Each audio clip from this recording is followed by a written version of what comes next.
비중을 보면은 상위는 20% 안에서도 그 앞에서 또 1%를 추구하는 거고, 그리고 그 20%에 있는 사람들이 1% 자들을 보면서 아, 저 사람들 부자. 19%에 있는 사람들은 아, 나는 서민. 이렇게 생각하는 건데, 하위 80%는 완전 투명인간 취급을 하고 있죠.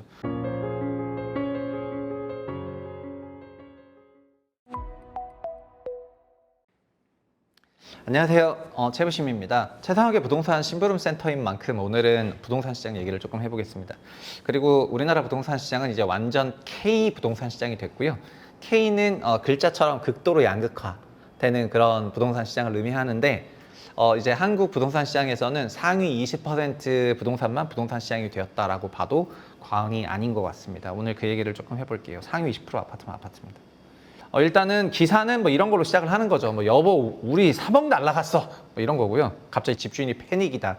이게 파뉴 기사인데 K자 양극화의 민낯이라는 그런 내용이어가지고, 일단은 요즘 기자들 정말 제목을 너무 자극적으로 지어. 그래서 클릭을 안 할 수가 없었어요. 그래서 일단 좀 봤는데, 그랬더니 핵심은 뭐 이런 거였습니다. 21년을 거치면서 사라졌던 전국 6억 원 이하 아파트, 특히 서울 6억 원 이하 아파트들이 지금 다시 증가했다는 겁니다. 귀신이 고칼 노릇이죠. 부동산은 뭐 계속 올라간다면서요. 부동산은 계속 올라가는데 6억 원이 아파트가 어디 뭐 사라졌다가 다시 잠수함처럼 지금 이제 올라왔냐? 이런 내용이 되겠습니다. 그래서 이거는 어디를 베이스로 썼냐면은 부동산 114가 데이터를 조사를 한 건데, 서울의 6억 원이 아파트 비중이 보시는 것처럼 20년에는 20%였는데 21년에 이제 대폭등을 했죠. 해서 6억 원 이하가 8%밖에 안 되는데요. 22년에 8.4%, 23년부터는 갑자기 12.6%, 이 6억 원 이하가 다시 크게 줄었다가 다시 올라가고 있는 겁니다. 그래서 지금은 15.6%까지 온 거예요. 다시 6억 원 이하 아파트가 사라졌다가 다시 태어나게 된 거죠. 그래서 이게 6억 원 이하 아파트가 어마어마하게 지어져서 그런 게 아니라 가격이 떴다가 이제 이만큼 내려갔는데 회복을 못한 거다 이 말이죠. 근데 거꾸로 또 50억 초과 아파트 보시면은 없었어요. 2020년에는 거의 없었는데 21년에 급상승으로 0.5, 0.8, 0.7, 1.1, 1.2% 이렇게 튀더라 이런 얘기입니다. 그래서 50억 초과 아파트는 계속 올라가고 있습니다. 그럼 6억 원 이 아파트 비중이 어디서 늘어나고 있냐? 주로 서울 서부권이나 서남권인데 노원구 보시면 22%에서 47.9%. 현재 노원구 아파트의 절반은 다 6억 원 이하 아파트라고 보시면 되고요. 도봉구는 54.7%입니다. 도봉구는 절반 이상이 다 6억 원 이하 아파트죠. 노도강 지역인데 노도강 지역이 대표적으로 6억 원 이하 아파트가 많은 동부권 지역이 되겠습니다. 그리고 관악구 17%, 구로구 27%, 그리고 금천구 43%가 6억 원 이하 아파트 비중이 많고요. 50억 초과 아파트는 당연히 서울 동남권에 있겠죠. 예, 강남이 6.8%, 서초가 9.8%, 서초가 현재 50억 초과 제일 많고요. 용산도 조금 늘어났습니다. 2.6%. 그리고 송파 없다가 생겼고, 그다음 성동구 이제 없다가 생겼고, 그다음에 영등포도 없다가 생겼습니다. 그래서 이렇게 영등포는 여의도가 있습니다. 여의도가 있어서 그런 거고요. 이렇게 보시면은 21년에서 25년 비교를 해봤을 때 이런 뭐 동남권유에 집중되는 그런 지역은 이제 큰 폭의 이게 있었지만 아니다 하는 거죠. 그래서 이거를 가장 잘 나타낸 그림이 KB의 통계 자료인데, 와, 얘는 KB가 이런 통계를 내가지고 매우 만족스러운데 이런 겁니다. 서울 아파트 값을 5분위로 나누면은 20%씩 5개로 쪼개가지고 가장 저가인 1분위부터 5분위까지 갈 수가 있거든요.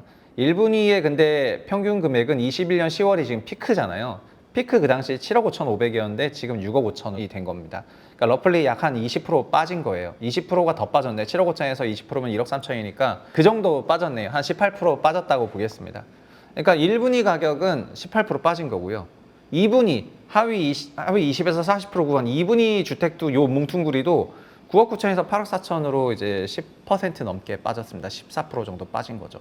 3분위도 하락을 했어요. 12억에서 10억 6천으로. 여기도 이제 한 11, 12% 하락한 거고요. 심지어 4분위는 상위 40%거든요. 여기도 하락을 했어. 15억짜리에서 14억 3천으로 내려갔다 이 얘기입니다. 오른 건 뭐냐? 오직 5분위 상위 20%만 20억 7천에서 24억 4천으로 올라간 거고요. 여기만 올라갔다 이런 얘기입니다. 그래서 부동산 시장을 5분위 시장만 얘기하는 사람들 같은 경우에는 부동산이 강세장이었죠. 지난 3년이. 근데 하위 80%라고 하면 그렇지만 완전 매스마켓, 서울 기준이잖아요. 여러분 이게 지금 서울 기준이니까 수도권으로 확대하거나 지방으로 확대하면 뭔 얘기냐면은 전체 부동산에서 이제 5% 정도만 올라갔다는 거고 나머지 95%는 21년 고점을 회복을 못했다는 거가 되겠습니다. 무슨 얘기인지 아시겠습니까? 그래서 그만큼 지금 시장이 완전 양극화됐습니다. 즉 상위 20%만 강세로 지금도 그래요. 토어제를 푸니까 강남구 중심으로 강남 송파 중심으로 가격이 뜨는 건데 요게 5분위 주택 가격이 되는 거거든요. 5분위 주택 가격만 지금 강세로가 되는 겁니다. 근데 이 마켓이 제일 큰 마켓이고 시총도 크고 사람들도 제일 적극적이고 하다 보니까 이거에 또 뉴스들도 온통 여기만 나는 이런 거고요. 지금 우리나라 부동산이 전반적으로 이렇게 흘러가고 있습니다. 서울에는 총 155만 가구 정도가 있다고 봤을 때 지금 약 23만 6천 가구 15%가 6억 원 이하에 살고요. 그리고 1.1%에 해당하는 18,000 가구가 50억 초과 주택에 살고 있습니다. 근데 서울의 인구가 920만 명인데 근데 이제 서울에 있는 920만 명 중에서 보면은 서울 시민들의 인식은 그런 것 같습니다. 그 한 50억 아파트 정도는 살아야 부자다 이런 생각을 하는 것 같고 그러니까 얘만 부자라는 거야. 50억 초과에 사는 사람들. 그리고 나머지 본인이 한 15억 정도에 살고 있다 여기 살고 있다 상위 20에서 40%. 그럼 뭐라 생각하냐면은 자긴 중산층도 아니고 서민이라는 거예요. 서민. 50억 넘는 집 살면 부자고 여기 살면 서민이다 이런 생각이고요. 상위 20% 안에서도 그런 생각을 한다 이 말이죠. 그래서 결국 전반적인 사고관은 요 이하는 아예 투명인간 취급을 해.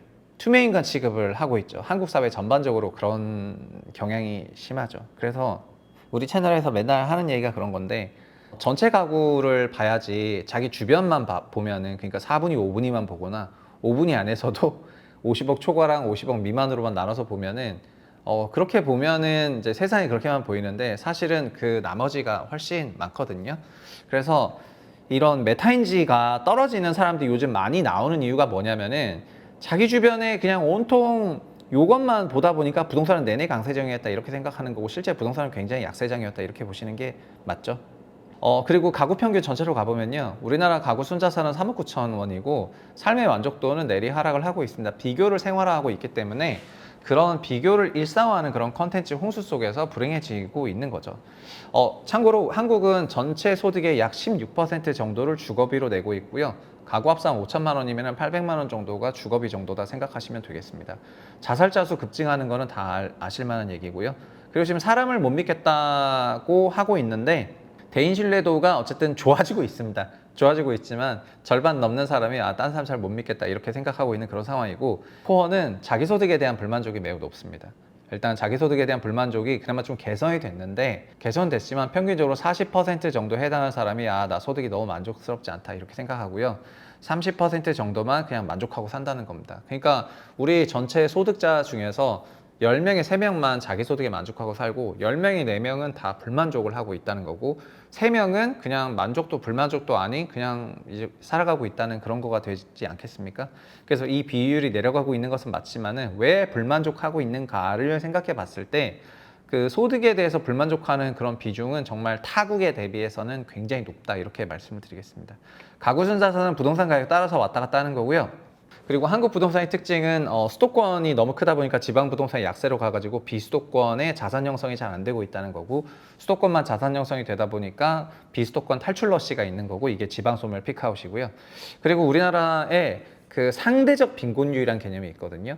한국이 굉장히 자본주의 역사가 짧고 1950년대부터 시작했으니까 70년밖에 안 되고 외국은 뭐 자본주의라는 거에 애덤 스미스 이후부터 보면은 250년 된 역사를 갖고 있고 그 전부터 그 중상주의부터 보면은 거의 400년 넘는 그 상업화의 역사에서 한국이 70년밖에 안 됐음에도 불구하고 상대적 빈곤율이 굉장히 높은데 15% 정도 되는데 상대적 빈곤율이란 건 뭐냐면은 돈 못 버는 소득 1분위에서 소득 5분위가 몇 배 차이가 있냐 이게 양극화율을 의미하는 건데 소위 K값율이라 하겠습니다. 이 양극화 K율인데 상대적 빈곤율도 자주 사용이 되거든요. 이 상대적 빈곤율은 저소득층이 차지하는 그런 비율을 보여주는 건데 중위소득 50% 이하 가구가 얼마나 많냐 이거를 의미하는 거고요. 중위소득 50% 이하 가구가 그러니까 소득은 평균이라는 게 있는데 중위값 기준으로 그 50% 이하에 얼마나 있는지를 봤을 때 우리가 한 15% 정도 되니까 이 빨간 선 기준으로 보면은 우리보다 높은 나라가 몇 개 없어. 보면은 뭐 한국보다 좀 경제 규모 있는 나라에서는 미국, 일본이 우리보다 살짝 높고요. 그리고 뭐 여기 보면은 나머지 나라들 보면은 유럽 대부분 국가 다 한국보다 낮아요. 특히 우리나라는 66세 기준으로 보면은 퍼센티지가 너무 높죠. 지금 한 45%까지 가서 전 세계 1등 되는 건데 노인 가구 대상은 꼴등입니다. 이 사람들이 집이 있는 사람도 있어서 집을 유동화를 시키면은 소득이 올라가긴 하지만 그래봐야 20%대로 내려가는 거니까. 그래서 우리나라의 빈곤 가구 규모가 민낯이 좋지 않죠.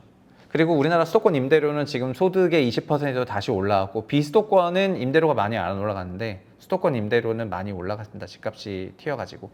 그래서 이 K라는 거에 대해서 다시 한번 살펴보면은 이 K라는 글자가 진짜 어떻게 보면 한국을 너무 잘 드러내는 알파벳 글자가 아니냐 이런 생각이고요. 그리고 K가 이게 글자는 이렇게 균등하게 되지만은 실제 우리 사회의 K는 아래로 훨씬 깊어요. 위는 이제 짧고. 그래서 K가 이렇게 해서 이렇게 생겨 먹었어. 그게 과연 K일까? 그런 생각이 많이 나고요. 그리고 비중을 보면은 상위는 20% 안에서도 그 앞에서 또 1%를 추구하는 거고, 그리고 그 20%에 있는 사람들이 1% 자들을 보면서 아, 저 사람들 부자. 19% 있는 사람들은 아, 나는 서민. 이렇게 생각하는 건데 하위 80%는 완전 투명인간 취급을 하고 있죠. 그래서 정책도 국회의원들도 똑같습니다. 여러분, 국회의원들도 다 그 상위 20%에 들어간 사람들이다 보니까 국회의원이 봤을 때 서민은 그냥 한 30억 정도 되는 빌라를 가지고 이제 19세대 임차 주는 사람들이 서민이야. 우리 입장에서 봤을 때, 전 국민 입장에서 봤을 때 그 사람들은 이제 기득권인데 그냥 국회의원들이 봤을 때는 아유, 그래 그냥 힘든 빌라 운영업을 하면서 꼬마 빌라 하나 가지고 있고 뭐 임차 소득 해가지고 뭐 연소득으로 이제 한 뭐 1억 좀 안 되게 버시는데 그게 무슨 부자예요, 서민이지, 이런 사고관을 갖고 있걸랑요. 그러다 보니까는 정말 지원이 필요한 그런 사람들에게 가는 정책이 잘 가고 있지 않다. 한국이 언제 이렇게 되는지 모르겠습니다. 어쨌든 K는 너무 잘 우리를 설명하는 그런 글자인 것 같아서 씁쓸하네요. 오늘 여기까지 하겠습니다. 감사합니다.